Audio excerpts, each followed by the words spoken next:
doesn't matter. Vote matters in the end. تو کس کا ووٹ ہے پھر کراچی میں؟ خالد مقبول صدیقی کا ووٹ ہے، مصطفیٰ کمال کا ووٹ ہے؟ دیکھیے میری ناچیز رائے میں تو ووٹ آج بھی الطاف بھائی کا، کیونکہ کراچی میں ووٹرز ٹرن آؤٹ ہی لوور ڈاؤن ہو گئی. آپ دیکھیں اب ایک جگہ میں 100 کی پاپولیشن ہے یا فرض کریں 100 ووٹ ایک جگہ سے پڑ سکتے ہیں. آپ ایک اینٹی کو ہٹاتے ہیں وہاں سے فورسبلی تو آپ کا جو ووٹرز ٹرن آؤٹ ہے وہی 20 پہ آ جاتا ہے. تو پھر ہم کیسے کہہ سکتے ہیں کہ جی اب ٹھیک ہے کوئی نہ کوئی تو ان 20 میں سے بھی میجورٹی پہ جیتے گا، بٹ یعنی کسی کو 10 ووٹ پڑ جائیں گے، but actually 90% of the people are against that person. So I believe کہ وہ ووٹرز ٹرن آؤٹ کے بیسس پہ جب وہ کم ہوا ہے، جو کراچی کی جو ریئل ریپرزنٹیشن تھی وہ somehow نہیں آ رہی.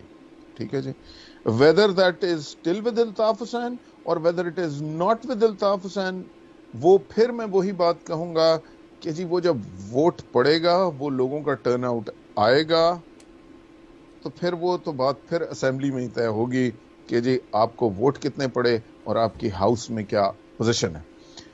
لیکن یہ چیز ابھی بھی ہے، یہ ہمیں الیکشنز کے ریزلٹ سے نظر آتی رہی ہے. سو اس میں کوئی پارٹیسن میرا ویو نہیں ہے. آپ نے پچھلے الیکشنز دیکھے، اس میں ایک حلقے سے لوگ کتنے ووٹ لے کے جیتے، اور پھر اس سے پہلے کہ آپ الیکشنز دیکھ لیں جب الطاف بھائی والی ایم کیو ایم وہ تھی تو انہی حلقوں سے کتنے ووٹ پڑے تھے.